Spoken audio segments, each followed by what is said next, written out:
The good man of the house is the last steward of God before the end of the world, where Christ prophesied in Matthew 24:37 to 39. As no one knew the end of the whole world of unbelievers, He made an ark.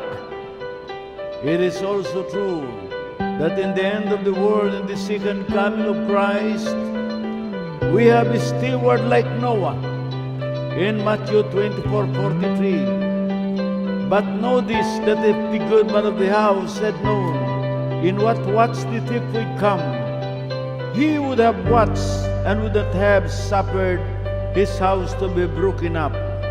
The good man of the house is the steward of those who will not perish.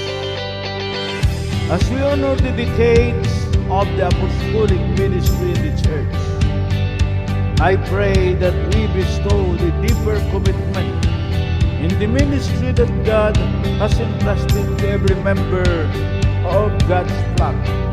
Let us pledge that we will be one of the apostles in the desire to fulfill God's mission here on earth as we wait in the second coming of Christ.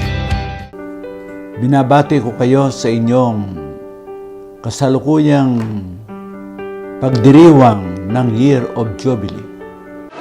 One of the fundamental marks of a true church is the appointment of the living apostle.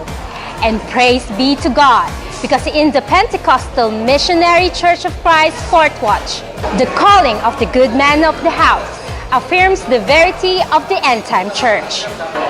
As a fourth watcher, truly our hearts rejoice to the Lord, because He added us to the church, which is being led and ministered by an apostle.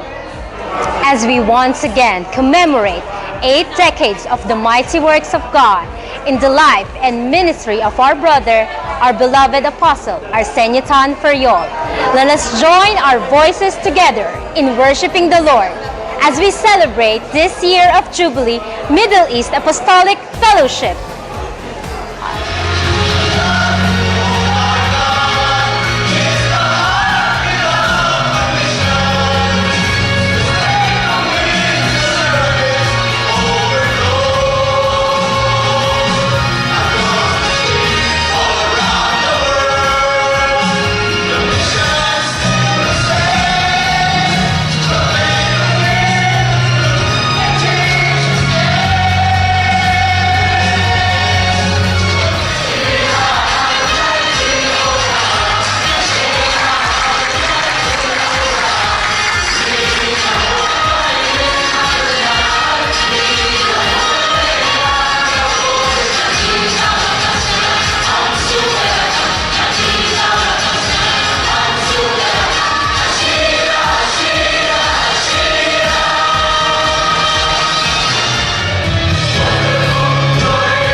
Sa lokal na iglesia ay gagawa ng misyon ng Panginoon. We are celebrating our calling as missionaries of God in line with the 80 marvelous years in the life of our beloved apostle Arsenio Tan Ferriol.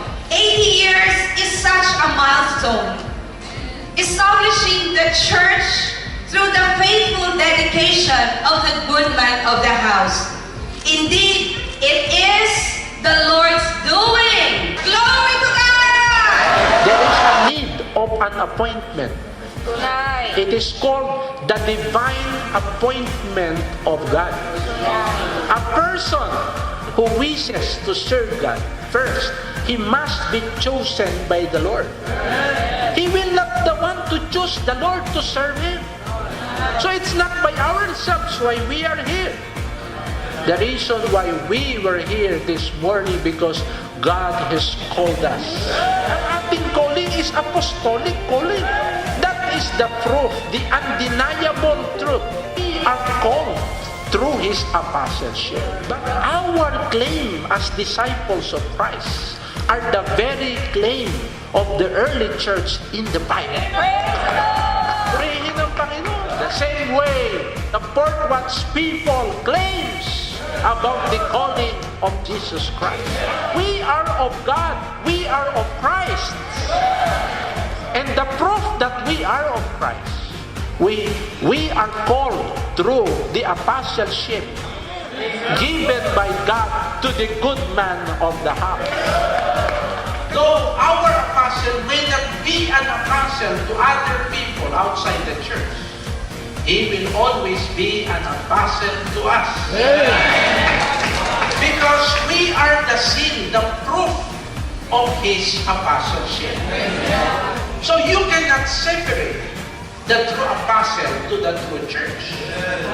Because they are the appointed people of God, appointed to prepare the foundation of the true church of Christ. It is the infallible proofs, one of the infallible proofs of his apostleship, that he built many churches, because the churches are the seal of his apostleship. Ang PMCC Port Watch is the very evidence that our apostle has the seal of being an apostle. He possesses the seal of apostleship. Today is the day you have made. I will rejoice and be glad in it. Today is the day you have made. I will rejoice and be glad in it. Gaya nung narinig kong mensahe mula sa Bishop Aldrin Palangka, na ang kanyang pagka-apostol at pagkatawag ay pagkatawag din sa amin ng Diyos. Kaya't ang pinagpapasalamat ko sa good man of the house, mula sa kanyang ministeryo, ako naman ay tinawag sa kaligtasan. Kasama ako doon. Ako'y kabahagi sa tatak ng pagka-apostol ni Apostol Arsenio Superior. Biyaya na nakita ko kung paano pinagpala ng Diyos ang ministeryo ng mahal na sumong apostol. I traveled from New Delhi airport and to attend the first ever Apostolic Fellowship in the Middle East district, and I feel very blessed coming here, being a part of the first gathering.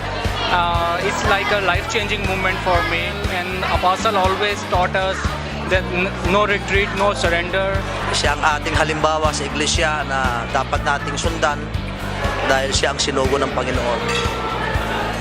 Kinabibilangan mong pananampalataya ay talagang tunay na tunay dahil mayroong tunay na sugo at mayroong tunay na iglesia. Purihin ng Panginoon. At lalong tumibay ang aking ministeryo, ang aking pagtatalaga, ang aking pagkatawag sa napakagandang mensahe na pinagtibay ng ating mahal na Bishop Aldrin Palangka. Tayo ay pinalakas, na tayo ay hinamon at binigyan ng malaking pangitain muli na gawin ang pinakamabuti sa missionary works ng ating mahal na apostol. For us who has been called by the gospel through the ministry of the apostle, we ought to give our best and our right-hand support to all of his undertakings. And may we always be joyfully reminded as Port Watchers that we are privileged to be seal of apostleship of our beloved apostle and good man of the house, Apostle Arsenio Superior. To God be all the glory.